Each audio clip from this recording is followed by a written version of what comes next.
To show you how to easily get a template for a blank HTML or PHP page. I just get tired of filling in the details, so I've just made it really easy to get one. So what I do is I go to evergreencode.com, and on evergreencode.com I do a search, and I'm just going to search for blank or blank HTML, something like that.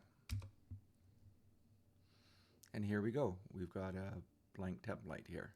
So I'm going to click here.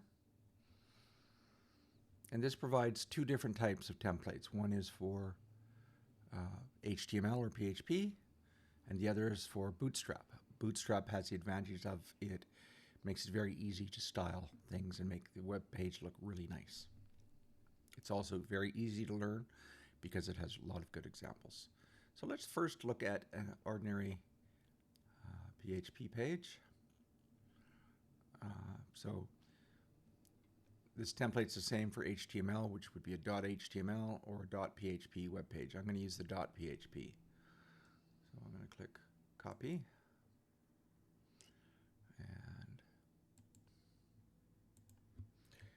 And I'm just going to paste it in here. Going to save it. Okay, and let's add a submit button here just to show you an HTML button. Now I'll save it.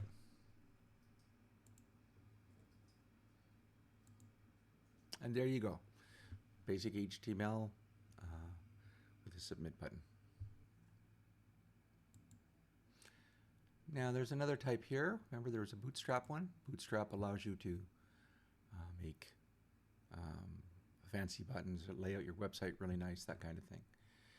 To do that, it's the same type of web page, except we now link it to Bootstrap at the top there and at the bottom here. So this has it already set up for me. It works really well. So I'm going to copy this. And now we're going to go back down here.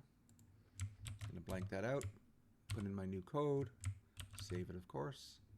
Now I want a button.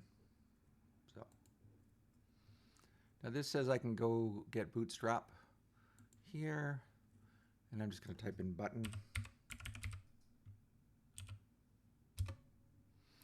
And if I go down here, I see a bunch of nice buttons. Let's pick the primary button.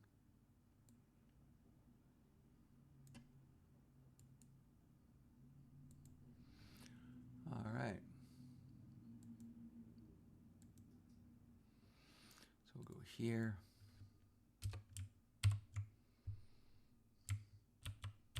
Save it. We're going to go here, and now let's refresh. And now we have a nice, beautiful Bootstrap button. So these come in handy. I use them all the time, and I just put them on evergreen.code, actually, just so they're easy to get at. So if you want to use them, feel free. They're good for all kinds of projects. And don't forget to like, subscribe. You can also find me on locals.com. I try to put my content on like a week early or so. I try to make content, say, once a week. And I put it on Locals first, and then a week later it's on YouTube.